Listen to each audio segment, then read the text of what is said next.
سڵاو و ڕێز لە خزمەتتانە ئێوارەتان باش زۆر سپاس بۆ هاتنتان بەخێربێن هەنگاوەکانتان سەرچاوانم. ئیمڕۆکە باسێکی سێرمان هەیە باس لەسەر بەسەرهاتی ڕێنووسی کوردی و ئێمە وەکو کورد پێویستە بزانێکین کە ئەم ڕێنووسە پێی ئەنووسین لەکوێوە هاتووە چ بەسەرهاتێکی تێپەڕاندووە و ئاکامیشی چۆن ئەبێت. هیوادارم کە تا کۆتایی باسەکە پش و درێژ بن و ئەم باسە قورسایی نەبێ و نازی مەجلس نەشێوێنێ. با لە سەرەتاوە ئێمە لە مانای ئەلفوبێەوە دەست پێ بکەین. ئەلفوبێتکە بە کوردی یان بەو جۆرەی کە بە فارسی ئەڵێن ئەلفبا، بە عەرەبیش هەر بەو جۆرە باسی ئەکەن. لە دوو وشەی ئالفا و بێتا پێک هاتووە. هەردوو وشەکە سومێڕیە. مناڵانی سومێڕی کە فێری خوێندنیان ئەکردن لە مناڵیەوە تەبلێتێکیان پێدان بەقەت ئەم کتێبەکە بەدەستی منە ئەیان قستە بن هەڵگەڵیان ئەچوون دەرس فێرە بوون. دەرسەکان کە فێریانەکردن ئەیانوت ئەمە بۆ کوێچن ئەیانوت ئێمە ئاچین ئەڵفا و بێتا ئاخوێنین. ئەڵفا و بێتا مەسال بوو کە یان هێناوە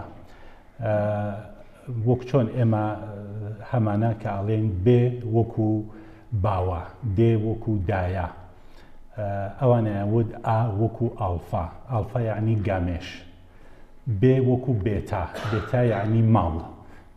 مەسالیان بەم جۆرە ئاهێناوە. مامۆستا شەریف یادی بەڕێز ئەەکەم لە ملوانکەشینە شێرێکی هەیە کە ئاڵێ ئا وێنەی ئازادی، ئاڵای ئاوات و شادی، تێ وەکو تێکۆشەر، بێ وەکو بیرەوەر، تێوێنەی تێکۆشار، سێ وەکو سەربەستی، سەر و سێدارە و سستی. ئەمە بە تەمسیل ئەیهێنێتەوە. ئەویش هەر بەو جۆرە ئەلفوبێ لێرەوە داکەوت و بەم جۆرە ئەم یادگاریە لە سومێڕیەکانەوە بۆ ئێمە ماوە و بە هەموو شارستانیاتەکانی جیهانا بڵاو بووە کە ئەڵفا و بێتا لە جیهانا بەم ئەلفبایە بەکار ئەڕوات کە ئێمە ئەیبینین و کاری پێەکەین. با من بە خێرایی ئەو ڕێک بدەم و لەسەر ئەو نووسینانە لە پێشە نووسین لە ڕاستەوە بۆ چەپ بوو. لەبەر ئەوەی کە فەزیلەتێکی بوو ڕاست بەسەر چەپە. هەموو نووسینەکانیان لە ڕاست و بۆ چەپ دەست پێ کرد. تەنیا نووسینێک کە لە چەپەوە بۆ ڕاست بوو تەنها نووسینی بزماری بوو. ئەویش لەبەر جۆری نووسینەکەی بوو، چونکە پێویست بوو کە یەکدانە بزماریان بەدەستەوە بێت، چەکوشێکیان بەدەستەوە بێ، بەم جۆرە هەڵیانەکەند و لە چەپەوە بۆ ڕاست دەرهات. هەموو نووسینەکانی تر لەسەر گۆی زەوی لە ڕاستەوە بۆ چەپبوون بە نووسینەکانی لاتینیشەوە. لاتان سەیرە شاید، بەڵام ئەوەی کە مارتین گاوێر کە شارەزای خەتە باسی ئەکات، نووسینە لاتینەکانیش لە چەپ و لە ڕاست و بۆ چەپ بنووسران. دوایی بوو بە بان بۆ خوار و لە دواییە بوو بە چەپ بۆ ڕاست. ئەمە گۆڕانێک بوو کە بەسەریا هات. دووهەمیان ئەوەی کە نووسین بە گشتی هۆکاری گواستنەوەی هەموو ژیارێکە. ئێمە ئەگەر بمانەوێ ژیاری بەشەر ببینین کە چۆن ئەگوازرێتەوە، ئەم ژیار گواستنەوە لەسەر نووسین ڕاوەستاوە. کەواتە ئەو ژیارانەی کە بە نووسین نەگەیشتون مانای ئەوەیە کە ئەمانەیە شتێکیان لێ بەجێ نەماوە. هەرچەند ئەو ژیارە دەوڵەمەند بوو بێت، هەرچەند ئەو ژیارە ئەو تەمەدونە لە ئاستێکی زۆر بەرزا بۆ خۆیان بوو بێ، بەڵام چونکە شتێکیان تۆمار نەکردووە هیچیان لە بەجێ نەماوە. ئیمڕۆژە ناویان کوژاوەیە لە ناو مێژووی ژیارەکە باسی ئەەکەین. کەواتە بناخی مێژووی ژیاریش بە جۆرێ لەسەر نووسین وێستاوە. سێهەمین خاڵ بەگشتی ئەو ڕوانینەی کە ئێمە هەمانە بۆ نووسین لە جیهانی بەرێ پێچەوانەکەی بوو. ئیمڕۆ ئێمە بە وەکو ڕوانینێکی ئەرێنیمان هەیە، بە فەزیلەتەوە سێری نووسین ئەەکەین. بەڵام ئەگەر بچینەوە بۆ جیهانی بەرێ، بچینەوە وای دانین بۆ 2000 ساڵەوە پێش، نووسین بەکارێکی ئەهریمەنی ئەزانرا و باشترین کەسەکان کەسانێ بوون کە نەخوێندەوار بوون.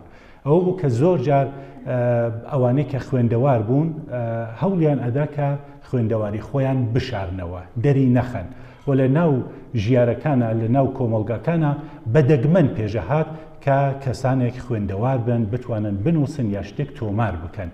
ئەمە چونکە باسێکی زۆر چڕوپڕە من وا تێگەم لە دانیشتنێکی تایبەتە لەسەر ئوستورەناسی نووسین بچین باشترە با من بەمە قەناعەت بهێنم بەڵام ئارەزوومە کە دەرفەتێکی وا پێش بێت کە ئوستورەناسی نووسین لێک بدەینەوە کە بزانێکین بەڕاستی باوەڕی جیهانی بەرێ چۆن بووە.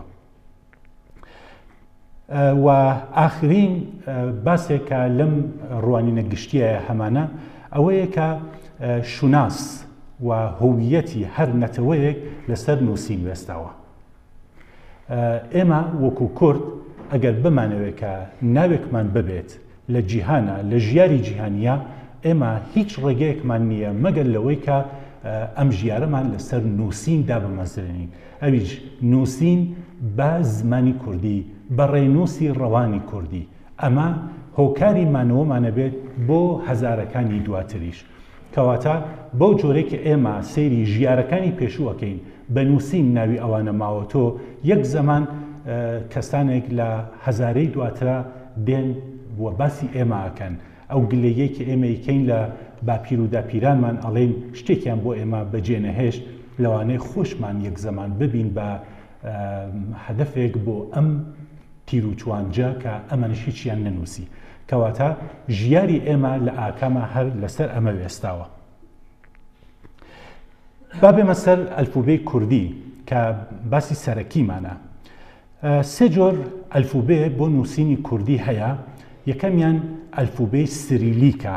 سریلیک کە لە دوایەوەی کە ئەم کەلیمە چووە ناو ئینگلیسی بە شێوەی کریلیکیش هەر ئەیان خوێندۆ نووسینێکی ڕووسیە، یعنی لە چەپۆ بۆ ڕاست ئەنووسرێ لە ئەلفبای ڕووس ئیسفادا ئەکات. بەڵام لە دوای ئەوەی کە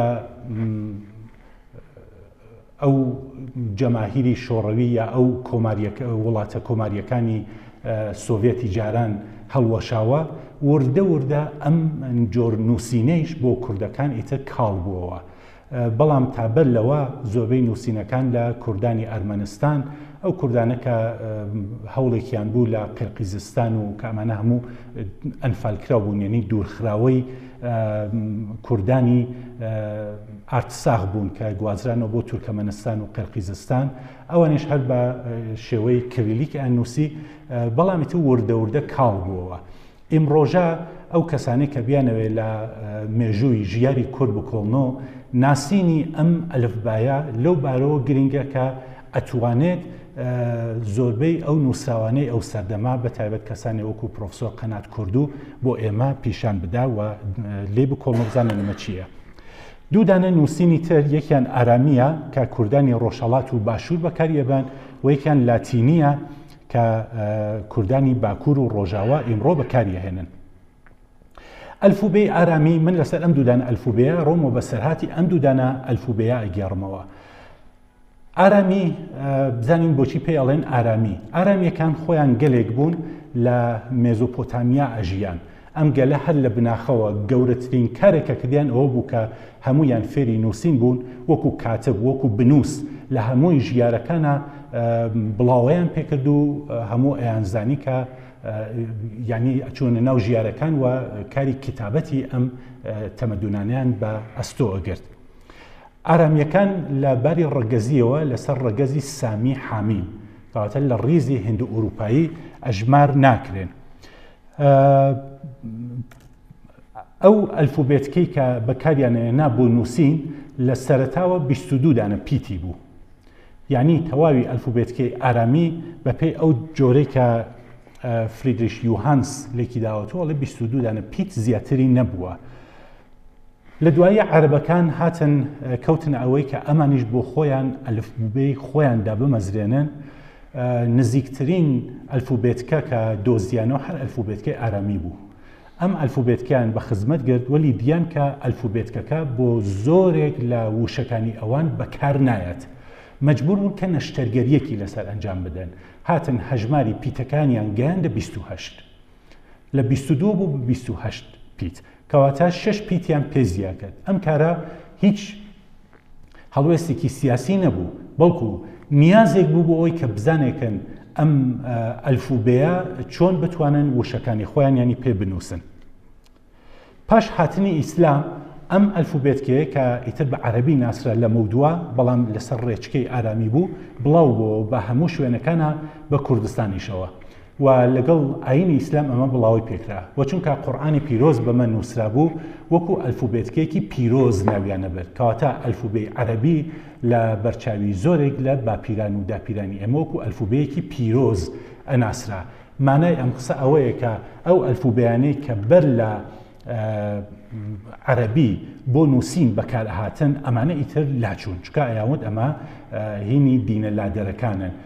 دوودانە ئەلفوبێتکە بەر لە هاتنی عەرەبی لە ئێرانە باو بوو، یەکیان ئەڤێستایی بوو، یەکیان پالەوی بوو پاڵەوی و هەردووکیشیان لەسەر ڕێچکەی ئارامی بوو، یعنی ئەوە گە سەرنج بدەن پەهلەوی و عەرەبی زۆر لێگەچن، هەردووشیان لە ڕاست و بۆ چەپە نووسرێن. ئەمە لەبەر ئەوەیە کە بناخی هەردووکیان لە یەک ڕەگەزۆ لە یەک ئاخێزگەوە هاتووە، ئەویش ئاخێزگەی ئارامی بوو. ئەم ئەلفوبەیە لە پاش ماوەیەک وتیان فارسەکان وتیان ئێمەشە بێ بین ڕێنووسی خۆماندا بنین ئەو ڕێنووسێک کە هەمانە هەرەوە بنووسین بەرهەمەکانمان بەم ئەلفوبەیە بنووسین، بەڵام دیان کە ئەلفوبەی عەرەبی کامڵ نییە، ناتوانێت ئەو وشانە تەواو پیشان بدات، کەواتە هاتن نەشتەرگەریەکی تریان لەسەر ئەنجامدا و هەژماری پیتەکانیان گەیاندە 32.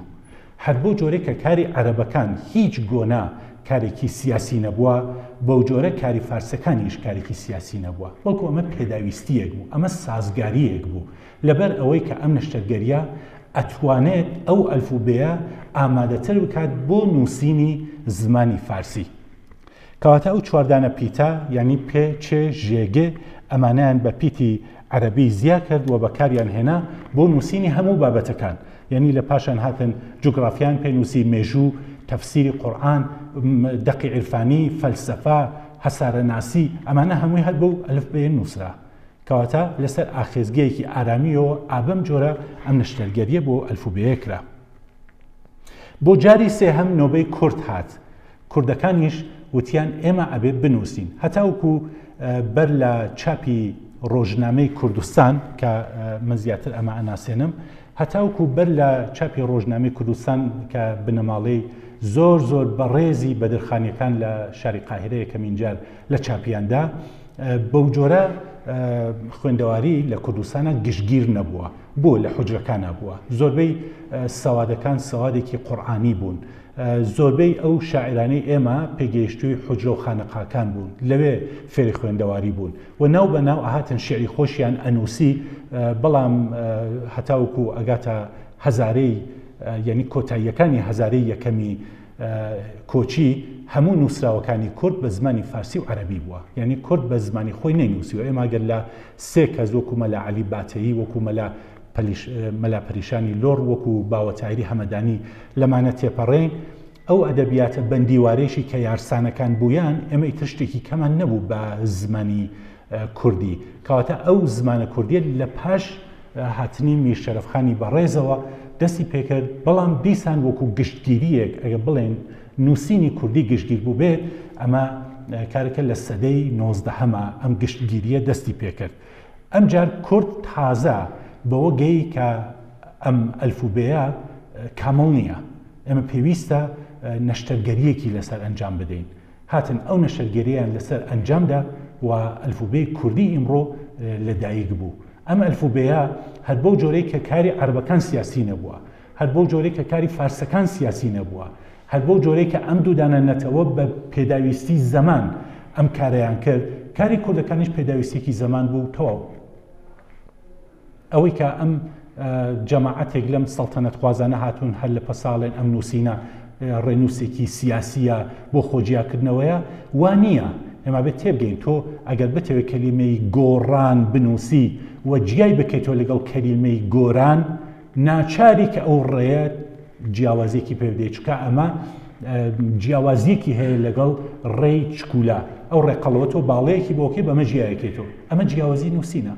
تۆ کەلیمەی پەلا لەگەڵ پەڵا، ئەم دوانە ئەگەر ڕێنووسی کوردی نەبێ ئیمکانی نێت تۆ بتوانی بە جوانی بیخوێنیتەوە، بەتایبەت کە کورد خاوەنزاری زۆرە و ئێمە چەندین دیالێکت و زارمان هەیە و ناچارین کە ئەو دیالێکت و زارانە بۆ تێگەیشتن و تێگەیاندن بە ڕێنووسێکی ستاندارد بنووسین کەواتە ئەمە پێداویستیەکە ئەمە لە بەرەوانی لە دفاع لەم ڕێنووسە بڵێن کە ئێمە چارەیەکمان نییە جگە لەوەی کە ئەم ڕێنووسە بەکاربێنین و ئەم ڕێنووسە بگوازینەوە با بزانێکین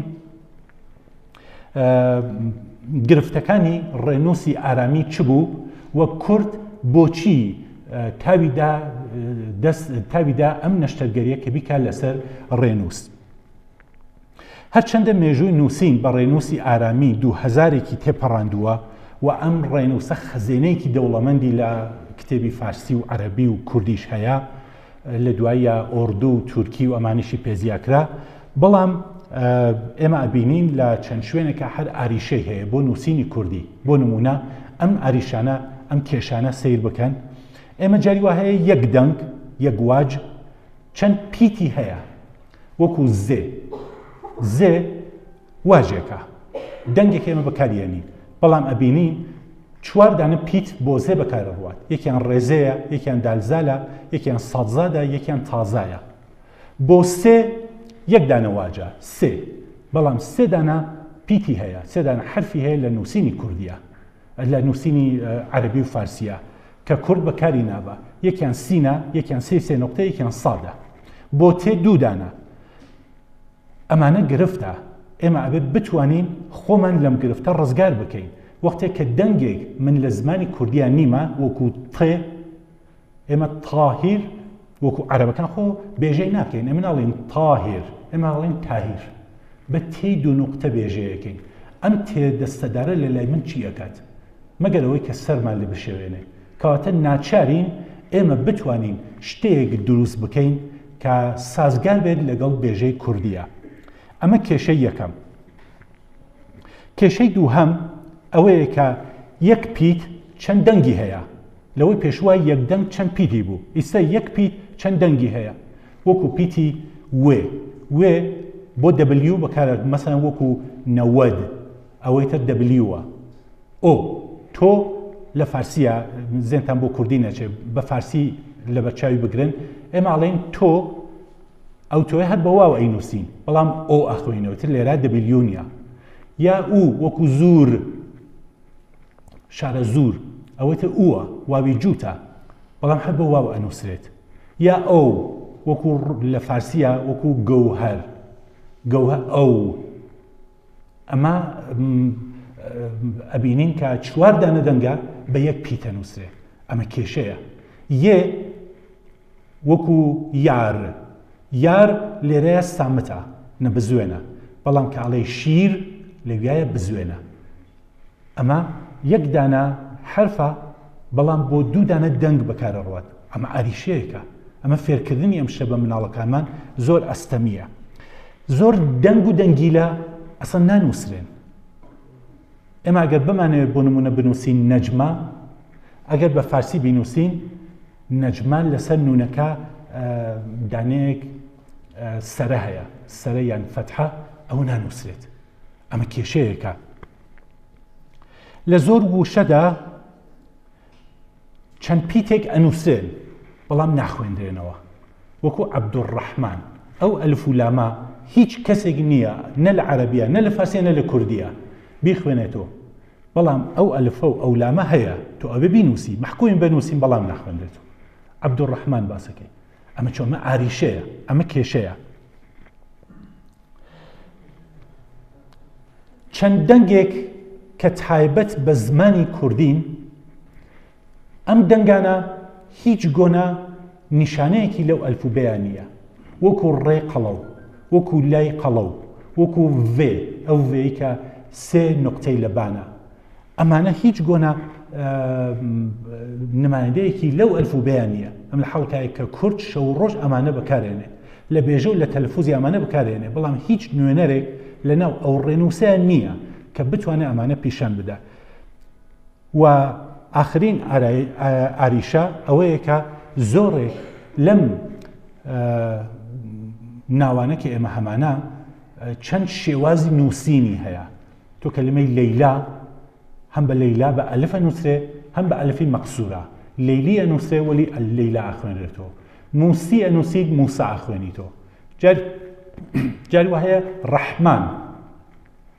ڕەحمان بە ئەلفی تەواوی نووسی وە لە زۆر لە ناسنامەکان ئەبینی کە نووسراوە ڕەحمەن بە وەکو بسم الله الرحمن ئابۆ جۆرە بە ئەلفی چکولە ئەبینین کە ئەخوێنرێتەوە بەڵام ئەلفەکە نییە ئەمە شێوازی جۆرا و جۆری نووسینەکە لە نووسینی باوە بوو و کورد هیچ چارەیەکی نەما مەگەر ئەوەی کە نەشتەرگەری بکە.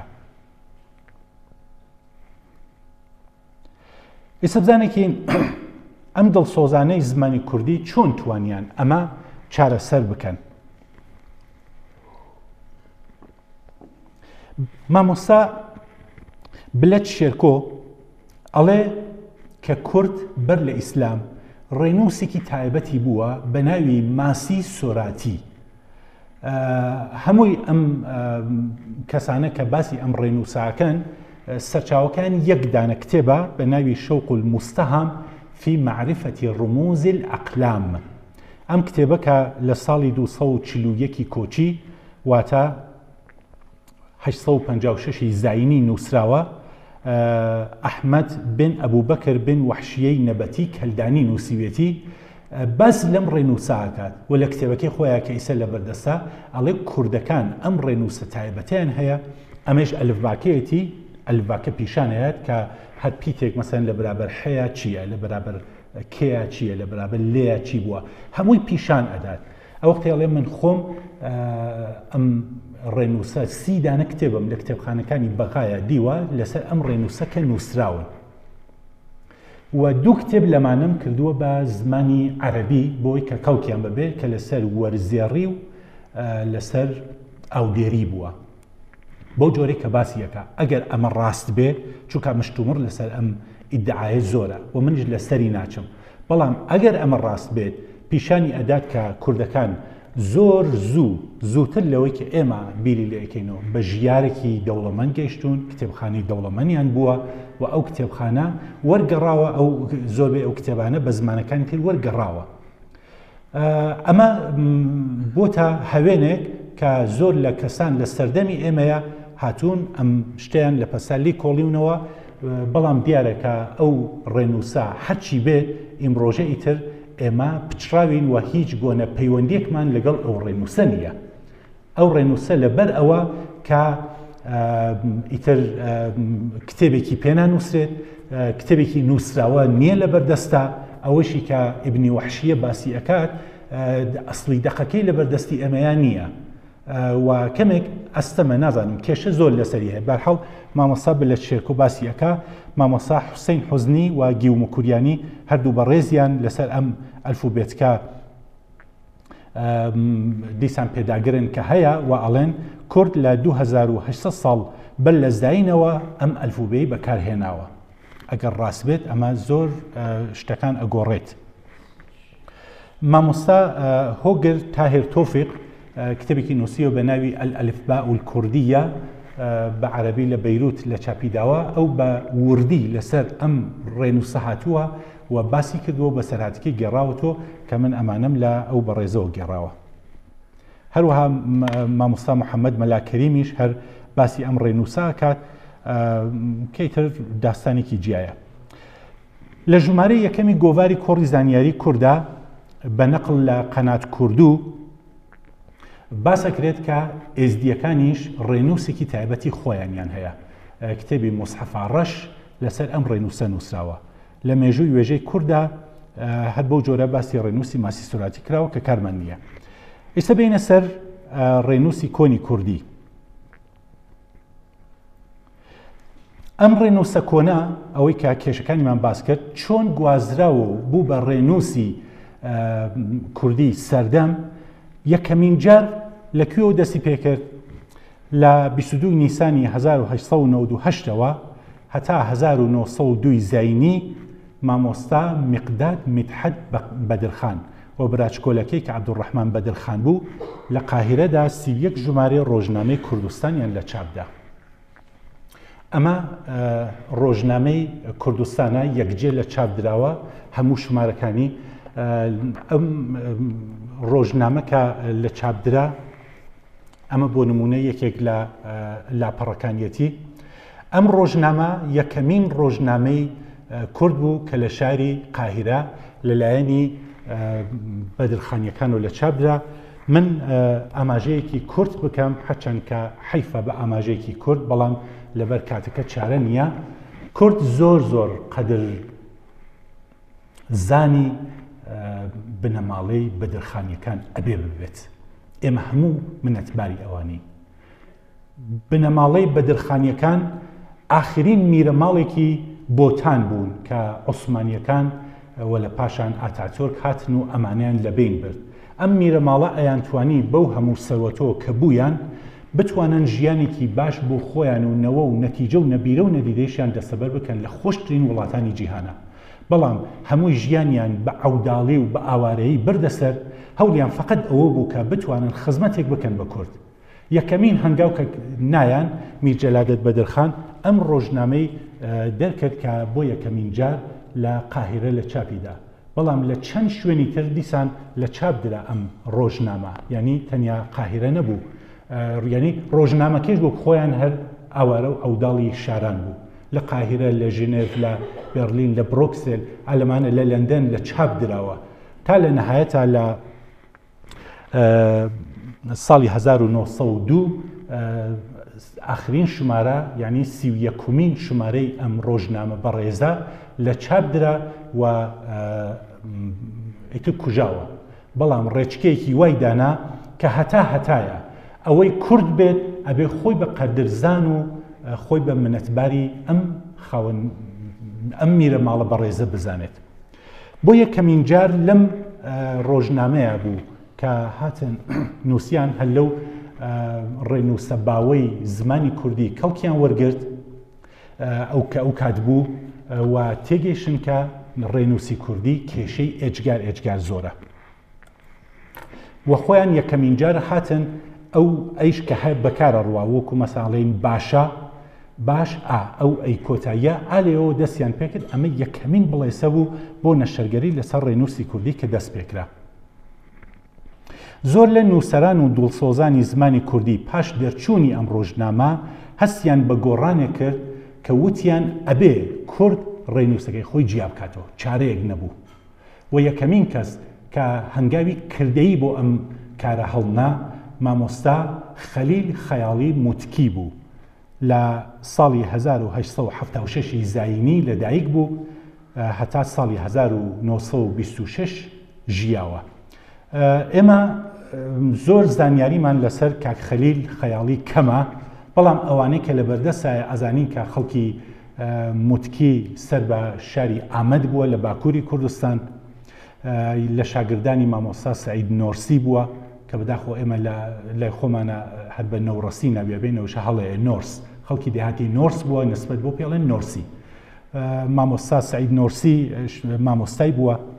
پاشان لە ساڵی 1900دا چۆ بۆ ئیستانبول و بەشداری لە چەندین دامەزراوەی نیشتمانی کردووە کە لەوانە وەک دامەزراوەی یاری و پێشکەوتن خوازی کورد لە ساڵی 1970دا، دامەزراوەی بڵاوکردنەوەی زانستی کوردی و دامەزراوەی هەیڤی ئەمانەی لە ساڵی 1912دا دامەزران، هەروەها دامەزراوەی تەعالی کوردستان لە ساڵی 1970دا کەواتە خەبات گێرێکی واقعی بە معنای واقعی بووە.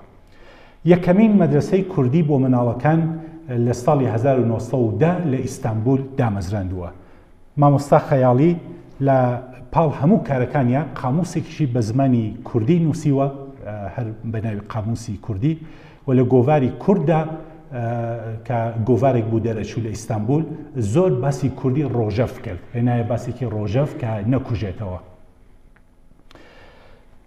دوو دانە گۆڤار چاپ ببوون بە ناوی ڕۆژی کورد و هەتاوی کورد، لەوێشە هەر لەسەر ئەم بابەتی کورد و کوردستانی بوونە زۆر ئەدووە.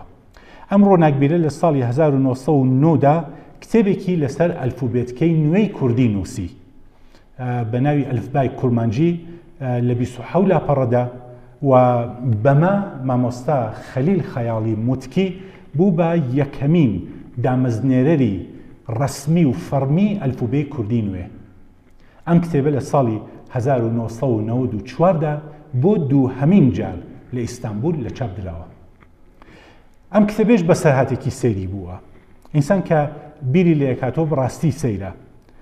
ئەم کتێبە دوو جار نووسراوەتەوە. جاری یەکەم کە نووسراوە دانەیە هاوشاری بوو، دانەیە هاوشاری ئینسان ئەمێنێتەوە چی ناو ببات، یەکێ نیشتمان فرۆشی دزێ و ئەم کتێبەی لێستان وە کتێبەکەی سووتاند. ناوەکەی بۆ ئێمە ماوەتۆ بە ناوی زیا ئەفەندی. ئەم زیا ئەفەندیە کتێبەکەی لێ سووتاند و مامۆستا خەلیل خەیاڵی ناچارمان کە بۆ جارێکی تر کتێبەکە بنووسێتەوە. لە بیرمان نەچێت کە یەکەمین بیرۆکەی پانتورکیسم کە لە جیهانە پێکهات بەدەستی ئەم زیا ئەفەندیە پێکهات و بیرۆکەکەی ئەو بوو و یەکەمین کەس بوو کە حاشای لە کوردبوونی خۆی کرد و نکۆڵی لێ کرد و ئەیوت پێشینەیەکم نییە و هەرچی هەیە من تورکم و ئەو هەنگاوە قێزە و نانە. ئینسان زۆر جار ئەمێنێت کەسانێک هەن کە حاشا لە هەر وڵاتێکە هەن، حاشا لە نیشتمانی، حاشا لە نەتەوەی، حاشا لە زمانی، حاشا لە میرات و کولتوری خۆیەکات. ئەمانە زۆر زۆر ڤایرۆسن بۆ هەر کۆمەڵگایەک. لە ناو کوردی ئێمەیشا زۆرن لەمانە بەداخەوە. ئەم ڤایرۆسانە ئەگەر قەڵەم بەدەست بن ئیتر مەترسیدارن، ئەمە ئیتر کارە سات دروسە بێت. یعنی قەڵەم بەدەستێکی کورتفرۆش ئیتر خۆی ئەبێتە کەواسووری بەلەشکر و زۆر جێگەی بەداخەوە و هەر ئیشیان بینی یعنی ڕۆژ نییە و چاو پێیان نەکەوێت.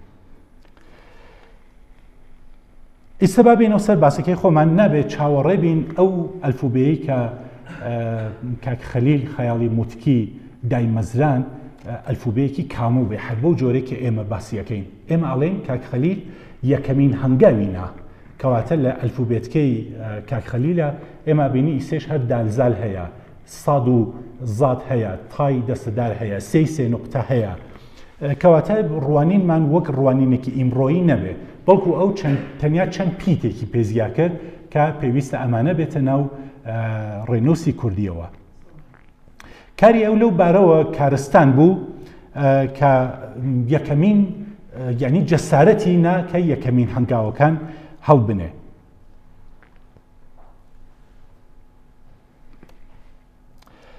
لە ساڵی 1930دا کاکەیەک بە ناوی فایزبەک بۆ یەکەمین جار باسی ڕێنووسی لاتینی کرد بۆ ئەوەی کە کوردی بە جوانی بە ئاسانی بخوێنرێتەوە، بە ئاسانی پێشکەش بکرێت بە کەسانی تر و کەسانێکە ناکوردن بەتایبەت ئوروپاییەکان. وتی ئێمە پێویستە ئەلفبای لاتینیدا بمەزرێنی. ئەمە یەکەمین جار مامۆستا فایزبەک، ئەمەی ئاروژان لە ساڵی 1930. ئێمە وەختێ باسی ئەلفبای لاتین ئەەکەین ناتوانین باسی مەیجرستۆن نەکەین. مەیجرستۆن ئەو کەسە بوو کە لە سەردەمانی شێخ مەحموودی نەمردا هات، ڕۆژنامەی کوردی دامەزران لە سلێمانی، چاپخانەی دانا، زۆر کاری گەورەی کرد. ئەڵبەتە ڕوانینی زۆر شوێنیشە نەرێنیە بۆ کورد، ڕوانێکی باشی نییە. ئەمی کە دیارە مەئمور بووە لە دەستگای وڵاتی خۆی شوێن کەوتووی ئەوان بوو و هەرچیان پێوت ئەو کارەیە کرد. بەڵام هەمیشە وەک ئاواتێک باسیە کرد ئەیوت خۆزگا کورد ڕێنووسەکەی خۆی بکردایە بە لاتین کە هەر کەسێک بەڕاحەتی بیتوانایە ئەو ڕێنووسە بنووسێتەوە و فێری ببێت. گەورەترین کێشەی مەیجرسۆن کە کوردێکی زۆر پارا و فێر ببوو ئەو بوو کە یوت من لە نووسینە کێشەم هەیە. جارێک لەگەڵ شێخ مەحموود نەمر تەختە نەردیە کرد. تا کۆتایی کایەکە ئەو هەموو لە حینی تەختە نەردەکەیە قسەیانە کرد. شێخ مەحموود نەمر نەیزانی کە ئەمە کورد نییە، یعنی ئەوەندە کوردێکی جوان و لەبار فێر ببوو، ئەوەندە بە کوردێکی پارا و قسەیە کرد هیچ کەس نەیەزانی کە کورد نییە. بەڵام کاگەیشتە ڕێنووس ئەیوت من لێرەیە ئیتر بەجێ ئەمێنم. ئەمە هەنگاوەکانی یەکەم بوون بۆی کە ئەلفبای لاتینیش بۆ کورد دەستەبەر بکرێ. نووسەرێک بە ناوی عەبدوڵڵا جەودەت لە یەکەمین ژمارەی ڕۆژی کووردا باسی بەکارهێنانی ئەلفوبێتەکەی لاتینی کرد دیسان کە ئەبێ کورد نووسینەکەی خۆی بک بە ئەلفوبێی لاتین. لە ساڵی 1930دا عەبدوڕەزاق بەدرخان هەوڵێکی تەواویدا کە ئەلفوبێی ڕووسی بەجێی ئەلفوبێی ئارامی لە کوردستانە جێبکەوێ. ئەم ئیستدلالی ئەوە بوو کە ئیوە پاشخانێکی نووسین لەسەر ئەم ئەلفوبێیە هەیە، کوردناسەکان زۆربەیان لەسەر ئەلفوبێی ڕووسی ئەنووسن، ئەوانەی کە لە ڕووسیان بەشێکی زۆری ئەو کوردانە لە ئەرمەنستان و لە شوێنەکانی تر کە کوردی دیاسپۆرا بوون دەرکرا بوون لە وڵاتی عوسمانی فێری ئەم ڕێنووسە بوون و یانوە کە پێویستە ئەم ڕێنووسە زیندوو بکەینەوە. لە چەند دانیشتنێکدا لە ئەنجومەنی فەرهەنگی جیهان زانی کە لە شاری خۆی دامەزرا ئەو باسەی زۆر ئاروژاند و زۆری شوێن کەوت. شاری خۆی یەکێک لە شارە گەورەکانی کوردە بە پێشینەیەکی خەباتی کوردانەوە، تەنانەت ناوی شارەکەیش هەر کوردی ماوەتەوە، ئیسێشی لەگەڵا بێت ئەم شارە شاری خوێ لە ئەسڵا ئەمە چونکە ئاهاتن خوێیان لە دەریاچەی ورمێ ئەگرت و ئەو خۆیان بار ئەکرد و ئەمباریانە کرد و بیگوازنەوە بۆ شوێنەکانی تر، چونکە لەوێ ئەمباریانەکرد پێیان وت شاری خوێ. ئەمە برای عزیزی من دکتۆر ڕەهبەر مەحموودزادە لەسەر ئەم ناوە وتارێکی دەفکی هەیە، من حواڵەتانە دەم و من لێرە ئەم باسە زیاتر لەسەری ناچم. کوردەکان لە پاش شەڕی جیهانی یەکەم هەتا ساڵی 1922 زاینی زۆر سەرقاڵی باسیینەتەوەیی بوون، ئیتر ئەمە بوو هۆکار کە کەمتر ئاوەڕ بدەنەوە لە ڕێنووسی کوردی. یعنی ئەوەندە کە ئیتر وزە و ئێنەرژی خۆیان خستە سەر ئەوە کە پێویستە نەتەوە بە شوێنێک بگات، ئەو کات هەوڵێکی چڕ بوو بۆ سەربەخۆیی، ئیتر تەنانەت ڕووناکبیرەکانیش کەمتر وزەی خۆیان لەسەر ئەمە دانا. بەڵام لەم ناوەدا مامۆستا عەبدوڕەحیم حیلمی هەکاری 6 نامیلکەی لەسەر ڕێنووس و زمانی کوردی لە ئیستانبول چاپکردەمەیەتە زەقترین کارێک بوو کە لەم ماوە کرا. لە ساڵی 1922ەوە کە ئاتاتورک دەسەڵاتی بەدەست گرت لە تورکیا، ئەو پەیماننامەی لۆزان هات سڤێری هەڵوەشاندەوە، ئەو بەڵایە کە هات و ئەو جێنۆسایدە، ئیتر زۆر شتی ڕەش و ناخۆش خۆتان خوێندوتان تۆ لە مێژووی سەردەما کە ئەزانن چی بوو. ئەمە باعیس بوو کە زۆرێک لە ئەو هەوڵانە بۆ ڕێنووسی کوردی ئیتر هەر بەجارێک بکوژێتەوە، یعنی ئاوڕێکی بەو جۆرە ئیتر لە ڕێنووسی کوردی یعنی هەر لە هیچ کارێکی کوردی نەدرێتەوە لە باکوور. ئەوەندە کارەکە ناشرین بوو. کۆڵانێکی لێ لە شاری ئامەد پێڵێن کۆڵانی هۆنەر، ئیمڕۆژەی تر کۆڵانێکی زۆر شیرینە، ئارەزوومەکە ئێوە بیبینن ئامەد گەورەترین شاری کوردستانە و بیتنەکەی بەڕاستی واجبە پێویستە. لەم کۆڵانی هۆنەرەیە قەتڵ عام کراوە، یعنی تەواوی کەسانی وەکو بیرمەن وەکو قەڵەم بەدەستی کورد لەوێ بوون، هیچ کارێکیان نەکردبێت جەماعەتێک ئەهاتن ئەسلحەیان بەدەستەوە گرت و ئەم کەسانیان ئەکوشتن لە بینیانە بردن و بەم جۆرە ڕەشەکوژیەکی ناشرین دەستی پێکرد. لە تەواوی ئەو دەورانەیە کە لە باکووری کوردستان ئەم کێشەیە دروست ببوو، دوودانە ڕۆژنامە چکە بابەتەکان ئیتر وردە وردە باسی ڕێنووس هاتە سلێمانی و ڕەواندووس، یعنی ئەم دوودانە شارە بوونە مەکۆی ڕێنووسی کوردی کە چۆن کان ڕێنووسە کوردیەکە لێرە بە ئەنجامێکی بگێنن و ئەو خەباتە نیوەچڵە بە ئەنجامێک بگات. ڕۆژنامەیەک بە ناوی دیاری کوردستان لێرە دەرەچوو لە ڕەواندووس کە باسی ڕێنووسی کوردی تر زۆر بە جددی ئاروژان. مامۆستا تۆفیق وەهبی لێرە دەورێکی زۆر کاریگەری بوو لەوەی کە ڕێنووسی ئارامی تەواو جێبخات و ئەو ڕێنووسە لاتینە جێنەخا. مامۆستا بۆ ئەم کارە هۆکاری خۆی بوو کە ئێمە لەسەری ناچین.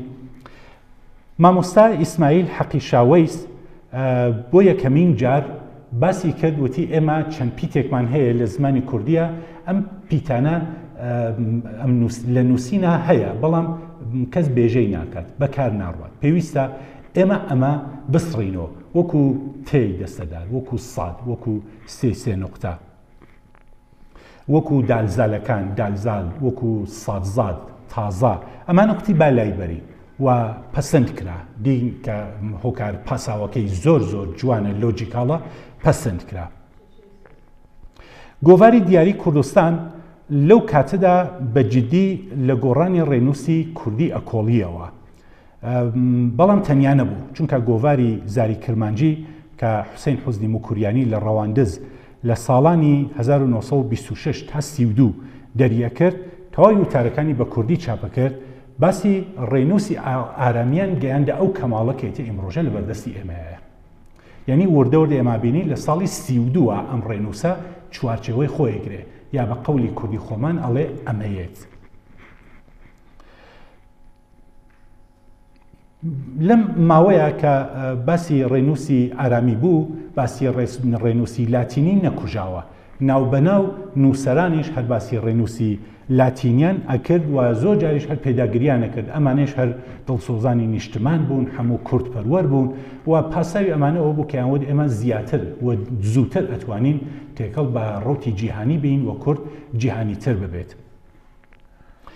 نووسەرێک بە ناوی پیرۆت لە گۆڤاری کە وابزانم ئەمە ناوێکی خوازەیە، ناوێکی ئیستعاریە بەکارە ڕوات، من واتی ئەگەم ئەم نووسەرە یەکێک لە نووسەرە ناودارەکان بە ناوی مستعاری پیرۆت وتارەکانی نووسی بۆی کە چەندەنگی لە ناو گۆڤارەکانی کووردا دەربکەوێت. ئەگەر ئەم بیرۆکەیە ڕاست بێت ئەمە خۆی کارێکی گەورە و خەباتێکی جوان بوو کە کردیان. ئەم بەڕێزە پیرۆت لە گۆڤاری دیاری کوردستاندا زۆر لەسەر ئەماچوو کە ڕێنووسی لاتینیش هەربا لەبیر نەکەین باجێی بخەین، بەڵام لە ئاکەمدا هەموو شتێک بە قازانجی ڕێنووسی ئارامی شکاوە.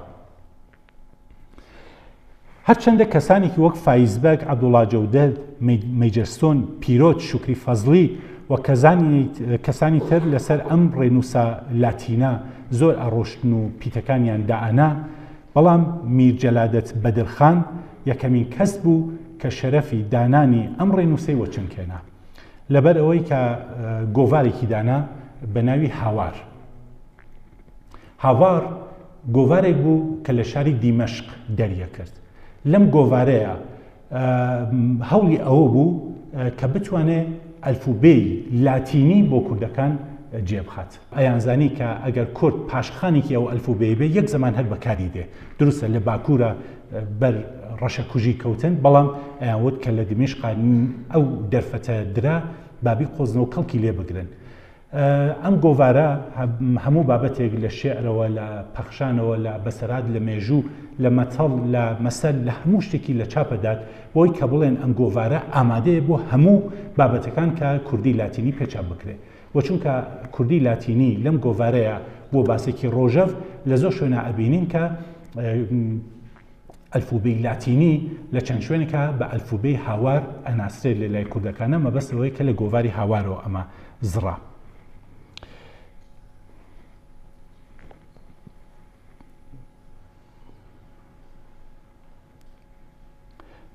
بەدرخان لە مامۆستا جەلادەت لە ژمارەی 13 هاواردا ئەگەڕێتەوە کە بۆ پەیوەندی زیاتر لەگەڵ ئەو کوردناسا بیانیانەی کە هەن و فێری کوردی ببوون، هیچ چارەیەک نییە بۆ ئەوەی کە ڕێنووسی لاتینی دابمەزرێ. لە ساڵی 1924ەوە ئەم ئەرکەی لە ئەستۆگرت کە بتوانێت ئەو ڕێنووسە بە ئەنجامێک بگەێنێ. ڕێنووسەکە تێکەڵێک بوو لە سریلیک، لە یونانی و لاتین، بەڵام لە ساڵی 1931دا ئاخرین گۆڕانکاریەکانیان لەسەر ئەنجامدا و سریلیک و یونانیەکەیان سڕیەوە، هەر لاتینیەکەیان نەشتەرگەری کرد و سازگار لەگەڵ زمانی کوردی دەریان هێنا و لە ساڵی 1932ەوە ئەم ئەلفوبێ لەدایک بوو ڕسمەن و بەم جۆرە کورد بوو بە خاوەنی دوودانە ئەلفوبێ، یەکیان ئەلفوبێی ئارامی، یەکیان ئەلفوبێی لاتینی کە ئیمڕۆژە هەردووکیان بە کەماڵ گەیشتو. ئیسا ئێمە خاوەنی دوو ئەلفوبێین، دوو دانە ڕێنووس. ئەمە خۆی لە خۆیە کارێکی خۆش نییە، یعنی ئەسڵەن هەواڵێکی خۆش نییە کە کورد دوو ڕێنووسی هەیە، بەڵام دڵمان بە خۆمان نەمێنێ. زۆرێک لە نەتەوەکانی جیهان هەن کە ئەوانش چەندانە ڕێنووسی، هەرم فارسانە کە دراوسەی ئێمە ڕێنووسێکی ئارامیان هەیە کە بە فارسی ناسراوە لە تاجیکستان ڕێنووسێکی سریلیکیشەیە ئەوەی بە سریلیگە نووسن هەر فارسیشە. لە تورکیا ئێمە بینین ڕێنووسێکی تورکی ئیستانبولی هەیە، لە ئازەربایجانە ڕێنووسێکی تر هەیە، ئەو قرقیزستان و ئوزبەکستان و شێش هەر کام ڕێنووسێک و لەم ناوەیە ئەوانەی کە لە ئێرانان دیسان ڕێنووسێکی تریان هەیە. کەواتە ئەم چەند ڕێنووسیە دڵمان بە خۆمان نەمێنێ. زۆر کەسە لە ژاپۆنا هەر ئایستەیش سێ دانە ڕێنووسی باو هەیە و هەر مناڵێکی ژاپۆنی هەر لە مناڵێکە لە قوتابخانەوە فێری هەر سێ ڕێنووسەکە بێت. یەکیان بۆ ژاپۆنی کۆد مەکارە ڕوات، یەکیان بۆ ژاپۆنی نوێیە و دانێکیان ژاپۆنێکی تایبەتی ئەدەبیە. ئەیسە کە ئابەم جۆرەیە ئێمەش بووینەتە خاوەنی دوو دانە ڕێنووس. قەیناکە بە هەردووکی فێر ببین. کارەسات زمانێکە کە ئیمڕۆژە ئەیبینین ئەوەیە کە ئەو کەسانەی کە ڕێنووسی ئارامی ئەزانن بێنیازن لەوەی کە ئاڵێن ئێمە لاتینەکە بەکار ببین و ئەو کەسانە کە ڕێنووسی لاتین بەکارەبن ئەمانش ئەڵێن ئێمە پێویستیمان بە ئارامی نییە. هەرکەم لەمانە پاساوی خۆشیان هەیە، بەڵام من وەکو حەزی خۆم ئاواتە خوازم هەر مناڵێکی کورد لە قوتابخانەوە هەردوو ڕێنووسەکە فێر ببێت. ئێمە بەو ڕێنووسە لاتینیە جیهانی ئەبین بەم ڕێنووسە ئارامیە پەیوەندی ئەگرین لەگەڵ پێشینەکانمان، چونکە ڕێنووس یەکێک لەو هۆکارانەیە کە بەری دابڕانی بەرەکان ئەگرێت. دابڕانی بەرەکان یان گۆساسێ بینێنەسلی بە فارسی زمانێک ڕوئەدات کە دوودانە بەرە نەتوانن پەیوەندیەک بگرن، باوکو باپیران لەگەڵ مناڵەکانیان کە بەرەی دواترن پەیوەندیەکیان نەبێت، ئەمانە دابڕان دروستە بێت. ئەو دابڕانە بێتە کارەسات، بەرەی دواترەکە وەکو گیای ڕووەکی لێدێ بەدەم باو بە هەلایەکەوە ئەچێت. ئەمە کارەسات ئەخۆڵقێنێ. ئێمە بە هۆی ڕێنووس ئەتوانین پەیوەندی بگرین لەگەڵ باوکو باپیرانمان، لەگەڵ میراتی پێشومان، لەگەڵ کەلەپورمان و هەردوو ڕێنووسەکە پێویستە بیزانین و هەردوو ڕێنووسەکە بەکاری ببین. کارێکی ئەستەمیش نییە.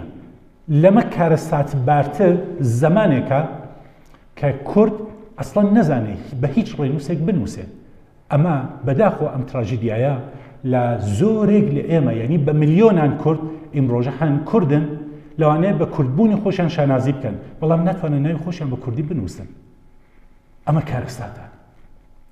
کارەسات بارتر لەمەش زمانێکە کە ئەو کەسەکە بەم جۆرەکات قەڵەم بەدەستی کورد بێت، مامۆستای زانکۆ بێ و نەزانێت بە کوردی بنووسێت، مامۆستای زانکۆ بێت، مامۆستای قوتابخانە بێت، نەتوانێت بە لاتین ئەوەی کە لە بەری باکوور و ڕۆژاوایە یان ئەوەی کە لە باشوور و ڕۆژهەڵاتە نەتوانێت بە ڕێنووسەکەی خۆی بنووسێت. ئەمە بەڕاستی کارەساتێکی گەورەیە. ئێمە لە بیرمان نەچێت شوناسی یەک نەتەوە لەسەر زمان وێستاوە، زمان لەسەر ئاخاوتن و نووسین وێستاوە. ئەگەر تۆ نووسینت نەبێت ئەو ئاخاوتنە بە تەنیا هیچ کارێک ناکە. زۆر کەس هەیە ئەڵێ فڵانی بە شانازیەوە من کوردم، دەی کوردی ئەبێ تۆ بیتێ شعری نالی بە زمانی کوردی بنووسە. جواب دەداتەوە دەیخۆ کوردبوون بەوە نییە. ئەی بە چییە؟ کوردبوون بە چییە؟ تۆ نە لیباسی کوردی بکەی، نە چێشی کوردی بخۆی، نە شانازی بە کوردستانەوە بکەی، نە شانازی بە میرات و بە ئەدەبیاتەوە بکەی، نە شانازی بە کەلەپورتەوە بکەی، نە ڕێنووسی کوردی بزانی. ئەی بە چییە کوردبوون؟ ئیدعایەکی خاڵی.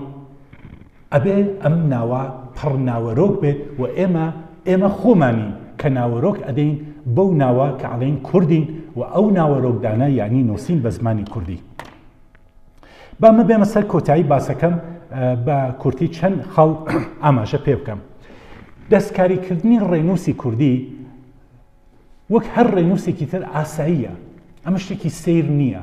ڕێنووس قەراردادە، گرێبەستە، گرێبەستی بینی مرۆڤەکانە. ئێمە دێین ئەڵێن بەم جۆرە گرێبەست دائنێن کە لە مەولاو بۆ vێ ئەمە بنووسین ئەم سێ نۆقتە لە بانیەوەیەتی بەجێ هەمان فێی جاران بەجێەوە سێدانە نۆقتە لە ئەمە گرێبەستە. بەڵام بۆ هەر کەسێک نییە کە ڕێنووس بگۆڕێت. یەک مەرجع لە نیشتمانە ئەبێ ببێت ئەم گرێبەستە بگۆڕ، ئەم ڕێنووسە بگۆڕێت. یعنی یەک مەرجع بۆی هەیە ئەم ڕێنووسە گۆڕانکاری یا چاکسازی تیا بکات. ئەو یەک مەرجعیش فقط ئەکادمیایە، هیچ شتێکی کە نییە، هیچ کەسێکە نییە.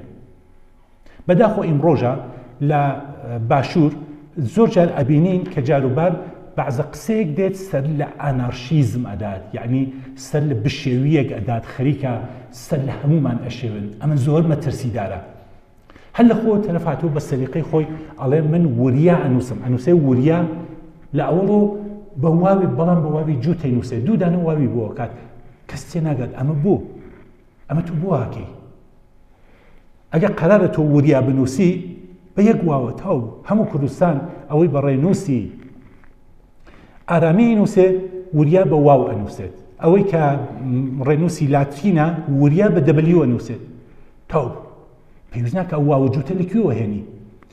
هاتوون کتێبیان نووسیوە لەسەر بەرگی کتێبەکە ناوەکەی اشتباهە، نووسێتی فەرهەنگی زمانی کوردی، فەرهەنگی زمانی کارە دروستە کوردی دوو دانەیەی بۆ کردووە. ئەم دوویەیە بۆچی؟ لەبەر چی؟ پاساوەکەی چییە؟ ئەمە فەرهەنگستان بڕیاری لەسەر نەداوە، نووسەر خۆی هاتووە ئەم کاری کردووە، ئەمە هەڵەیە.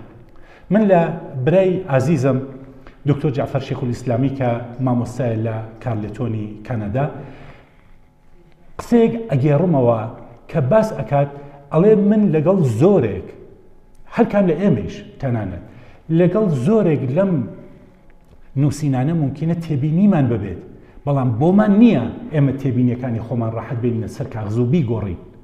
ئەبێ یەکدانە مەرجع بڕیاری لەسەر بدا و ئەو یەک مەرجعە فقط فەرهەنگستانە، فقط ئاکادمیایە کە لە هەولێرە، هیچ کەسێک کە بۆی نییە قسە بکات. ئەگەر بۆ جۆرە بێت ئەما بێتە پاشاگردانی. لە لایەکی ترەوە هەر ئەو ئاکادمیایش کە ئەم بەرپرسیارەتی هاتوۆتە ئەستۆی ئەبێتە جوامێرانە قۆلی لێ هەڵماڵێ دوور لە هەر گۆنەکارێکی حیزبی خەریکی جدی خزمەت بە زمان و ڕێنووسی کوردی بێت. ئەبێ بێت بڕیار بدات بڵێ لە مەولا ئێمە بەمە گەیشتووی کە ئەم گرێبەستە لە مەولا بەم جۆرا بێت، ئەم کارمەند ئابۆ جۆرا بێت و خێرا بڕیار بدات. ئەگەر وشە ڕۆنانە خێرا وشەکە دروست بکات تا نەبێتە پاشاگردانی. ئەمە کارێکی خێرایە کە ئەبێ بکرێت، هیوادارم کە بە ئەرکی خۆیان هەر کەس هەستێت.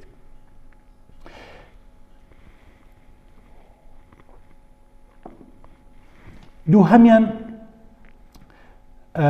لەم تێبینیانە ئەوەیە کە ئێمە وەکو کورد ئەبێ شانازی بکەین بە ڕێنووسێکە هەمانە. من زۆر جار هەیە کوردم دیوە مامۆستای زانکۆیە گاڵتاکە بەم ڕێنووسە. ئێوە لەکوێی بۆ نمونە عەرەبەکانە دیوتانە کە یەکێک بڵێ عەبدوللەتیف ئەلفولامەکەی ناخوێنرێت و گاڵتەی پێ بکا بڵێ منەمە قبوڵ نییە و نا حەچی بێت ڕێزی لێیەگرێت. فارسەکان ڕێزەگرن لە ڕێنووسی خۆیان کاگاتە ئەم کووردە ئەو کوردێژە بێ ڕێز بگرێت. ئەمە گرێبەستە، ئەمە لە پشتی و پاشخانێک خەبات هەیە، ئەمە بۆ خۆجیاکردنەوە نییە. ئێمە بێ باگامان بێت چکە من زۆرم بیستووە تەنانەت لە کوردەکانی خۆمان لە مامۆستانی زانکۆ ئەڵێ ئەم ڕێیە ئەو باڵە چییە لێژێری من تێی ناگەم بەکاری نابم. لێ تۆ تێناگەیت تێبگە تۆ کە تێناگەی کێشەی تۆیە، هی ڕێنووسەکە نییە. ئەبێ ئەمانە ئێمە داوا بکەین لەو خەڵکە هەمویان ڕێز بگرێت لە هەر شتێککە نیشتیمانیە، هەر شتێک هی کوردە هی کوردستانە. ڕێنووس ئەمە میراتە، میرات گاڵتەکردن بە میرات بە هیچ جۆرێک شیاو نییە و تۆ ئەبێ ڕێز بگری لەو میراتە کە هەیە. سێهەمین تێبینی ئەوەیە کە ئەم ڕێنووسە بۆ نووسینە. ئەم ڕێنووسە ئەبێ وا بێت کە هەچی شتە بەو ڕێنووسە بنووسین، تەنانەت ناوەکانیش. ئەگە یەکێت ناوی عەبدوللەتیفە بە شانازیەوە ناوی خۆی بە ڕێنووسی کوردی بنووسێت، چ بە ئارامی چ بە لاتینی شانازی بکات کە ناوەکەی ئەمەیە. ناوەکەی ئەشکێت بە جۆرێکی تر دەردێت، چ کێشەیە؟ مەگەر ناوی ئەلکساندەر لە هاتە ناو عەرەبی نەبوو بە ئیسکەندەر؟ مەگەر نەشکات بێژەکەیشی شکا، ئیملاکیشی شکا. بۆچی ئەوان لایەن کەم نییە بەڵام دێتە لای ئێمە باسی کەمای سێ بێ؟ ئەمانە ئەبێ بە جۆرێک بێت بەتایبەت لە هەرێمی کوردستانە. ئیستا ئەو خوێندکارانی کە لە هەرێمی کوردستان و دێن بۆ زانکۆ کوردستان لای ئێمە، من ناسنامەکانیان تەماشا ئەکەم ناوەکانیان بە ڕێنووسی عەرەبی نووسیوە. من نازانم لە وڵاتێکە کە زمانی کوردی فەرمیە لەو وڵاتە تۆ کورد خۆت ڕێز لە ڕێنووسی کوردی ناگری، تۆ تۆ ڕەحمان هەر وەکو عەرەبی ئەنووسی ئیتر چ تەوەقوعێک هەیە لە دوژمنەکەت لە پێشەوە بێ لە خۆت و دەستی پێ بکەیت و ئەم ڕێنووسە بۆ نووسینی کوردیە تەنانەت ناوەکانیش و ئەمە بێ ڕێزی لێ بگیرێ بێت کۆتایی پێ بێت ناوی شارەکان ناوی گوندەکان ناوی چەمەکان هەموو شتێ بە ڕێنووسی کوردی بنووسێت زۆر جار هەیە بۆ ناوی شارەکان ناوی گوندەکان ئێمە لە ناوی شارە هەمانە بۆ نمونە دڕۆڵە گوندێکی کوردستانە هەم ڕێی قەڵەوی تایە هەم لێی تایە تۆ دێ بە فارسیەکەی بە دەرولێ ئەمەیان چی ئەوڵم بۆ بێژەکەیە گۆڕی ئەوە یەک دوو هەمیان ئەو ناوە ئەلفوبێی کوردی بنووسرێت فارسەکە ناتوانێت بخوێنێتەوە ئەوە کێشەی ئەوە کێشەی کوردیەکە نییە تۆ دەقی ئینگلیسی ببینە ناوی لاتینیان هەر بە ئەلفبای لاتینی نووسیوە ناوی فەڕەنسەوی بە ئەلفبای فەڕەنسەوی ئینووسن دەستی لێ نادەن بۆچی بۆ ئەوان بەو جۆرەیە بەڵام کە ئەگاتە لای تۆ خۆت بە کەمەزانی ئەڵێ چونکە فارسەکە ناتوانێت بخوێنێتەوە با ئەو فارسە تێبگات کە تۆ ڕێنووسی خۆتت هەیە و ڕێنووسی تۆ جیایە لەگەڵ ئەو ڕێنووسە بۆ دژایەتی ئەو پێک نەهاتووە ئەم ڕێنووسە سازگاریە لەگەڵ زمانی کوردی ئەم ڕێنووسە زەرورەتێکی زمانی کوردی و تاو بوو و تۆ بێ خاوەندارێتی بکەی لە ئەلفوبێیە بە شانازیەوە بێ بەم جۆرە بینووسی شانازیشی پێوە بکەیت ئەوەی کە فارسی نایخوێنێتەوە عەرەبێک تورکێک نایزانێت ئەو کێشە لە خۆیەتی تورکەکان هاتن قافیان لابرد وتیان نیشانەی دواکەوتوویە دەبلیویان لابرد نیشانەی دواکەوتوویە ئیستا زۆرێک لە کوردەکانی باکوور دێنەگەن بە شاری وان هەموو کوردی هەرەڵێ وان ئەوەی کە لە بێژەی ڕسمی کوردیە بەڵام ئەوانەی کە خوێندەواری خوێندنگاکانن ئەڵێن ڤان دەی بۆچی ئەمەیان باکلاسترە ئەمە کێ تعریفی کرد تۆ کە شانازی بکێ بە میراتی خۆتەوە هیچ کەسێک ناتوانێت ناوێرێ بڵێ تۆ بێ کلاسی زمانێک دەمی دوژمن ئەو نەدرێژە بێت کە تۆ مەیدان ئەدەی وریابن شانازی بکەن بە هەرچی کە ڕێنووسی تۆیە میراتی تۆیە شانازی پێوەکە ئەمە منەت هەڵ ناگرێت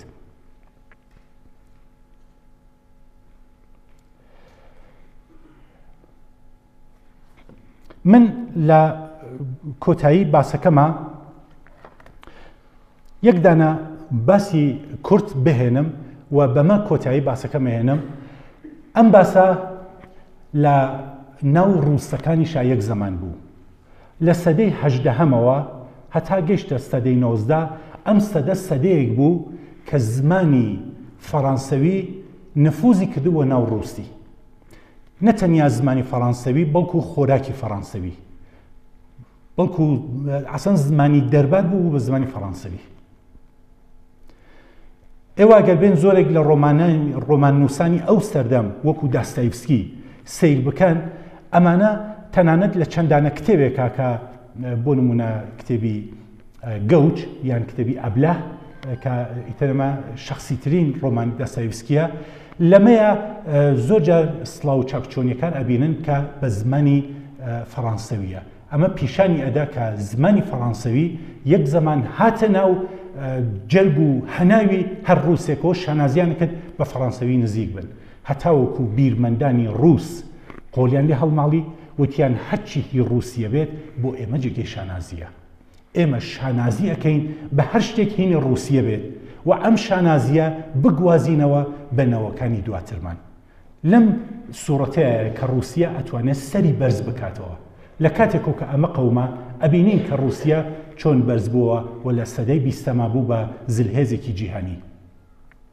ئەمە لە پشتی و ئەم پاشخانە بوو ئەمە دەرسێکە بۆ ئێمەش شانازی بە میراتی خۆت ئەتوانێت سەری تۆ بەرز بکاتەوە ئەمە گەورەترین دەرسێکە کە ئەتوانێت بۆ ئێمەی تیا بێت من بە نمونەیەک باسەکەم کۆتایی ئەهێنم زۆر کەس هەیە کە پەیامێکی پێدەی بە ڕێنووسی کوردی ئەڵێ ئەمە چییە فێری بووی ناکرێت بەش جۆرێکتر بۆ منی بنووسی من تەنیا وەڵامێکە هەمە هەر ئەم وەڵامە دێرینەیە کە ئەڵێم ڕێنووسی کوردی وەک میراتی کوردی وایە میراتی کوردی وەک زمڕوت وایە زمڕوت یان بە زمڕۆت بە بێژەی فارسی لە باوەڕی کۆنا ئەیانوت کە زمڕوت چاوی هەژدیها کوێر ئەکات ئەم ئەلفوبێی کوردیە وەکو زمڕوت وایە کە چاوی هەژدیها کوێ دەکات. ئەمە گەورەترین فەقر و شانەزیە بۆ من. وەتەن چاوی لێمانە، دەری کەین لە تەنگانە، حەیفە بێتە وێرانە، ئاوی کەوسەرە، خاکی گەوهەرە، پڕ لە گۆڵ و نەسرینە. ماڵەوە.